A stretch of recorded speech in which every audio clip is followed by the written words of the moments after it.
Y finalmente, ya hemos hablado del tipo de cambio, hemos hablado de los plazos, está el descalce de tasas, ¿no? O sea, sabemos que cuando nosotros captamos fondos, pagamos una tasa de interés a los ahorristas, a los depositantes, y ese dinero cuando lo prestamos cobramos una tasa de interés por los créditos que otorgamos. La diferencia entre la tasa que pagamos y la tasa que cobramos viene a ser nuestro margen, nuestra ganancia, nuestra utilidad, o lo que se conoce como spread, ¿no?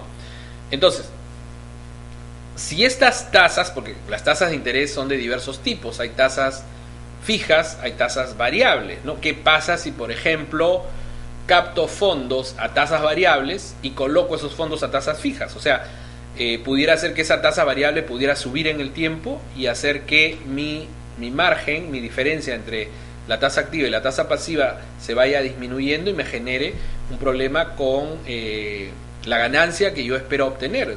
Acordémonos que cuando nosotros definimos las tasas que cobramos y las tasas que pagamos, ese margen que dejamos en el medio es lo que nos va a servir para poder operar y para poder dar una utilidad a nuestros accionistas.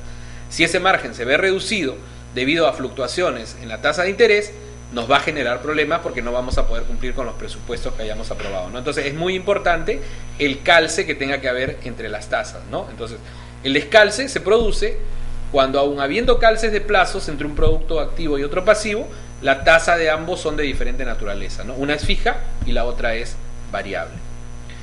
La diferencia pues entre la naturaleza de las tasas hace que mientras un producto que tenga una tasa fija no pueda actualizar dicha tasa, porque siempre se va a mantener fija durante el periodo de vida de esa operación, y el otro con tasa variable sí la actualiza, ¿no? Entonces, frente a esa actualización hace que ante el crecimiento de la tasa variable se vaya acortando el margen, ¿no? O sea, pongamos como ejemplo, yo capté fondos a una tasa variable que en determinado momento era 3% y los coloqué a una tasa de 10%, ¿no? Entonces, el diferencial es 7%, que viene a ser mi margen que me permite poder operar y poder tener una utilidad. Pero ¿qué pasa si esa tasa del 3%, que es variable, va creciendo en el tiempo mientras la de 10 se va a mantener congelada porque es una tasa fija?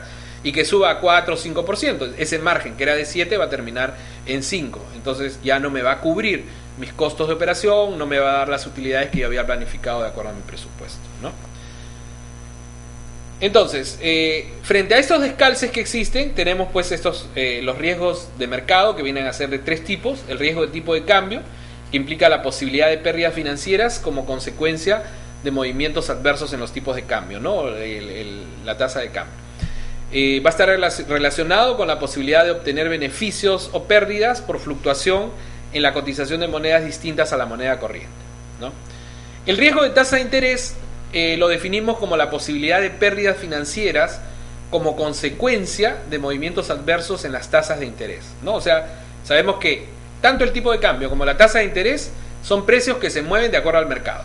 O sea, ni la institución financiera ni el cliente maneja la tasa de interés o el tipo de cambio. El mercado es el que define esto, ¿no? Y si el mercado hace que las tasas fluctúen o se muevan, pueden generar pérdidas financieras a la institución por los elementos que hemos visto hace un momento, ¿no? La variación de las tasas de interés en forma desequilibrada entre operaciones activas y operaciones pasivas va a afectar al margen de la utilidad de la institución, ¿no? Siempre el riesgo de tasa de interés va a afectar al margen, o sea, ese diferencial que existe entre la tasa activa y la tasa pasiva, que se puede ver reducido como consecuencia de este movimiento en las tasas de interés, ¿no?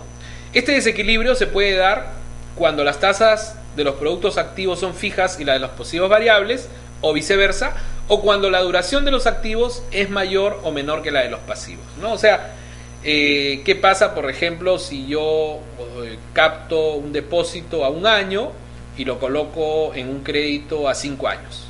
Entonces quiere decir que ese depósito dentro de 1 año, si el cliente lo va a renovar, va a querer que yo le pague la tasa que el mercado paga en ese momento, ¿no? Entonces, por ejemplo, y parto de un mismo punto, hoy día capto 100.000 soles a una tasa de 3%, pongamos el ejemplo, y lo coloco y lo capto a 1 año y lo coloco a una tasa de 10% a 5 años, ¿no? Dentro de 1 año ese depósito va a vencer y el cliente, para renovar el depósito, va a querer que yo le pague lo que el mercado le paga. ¿Qué pasa si dentro de 1 año ya la tasa en el mercado no es 3 sino es 4?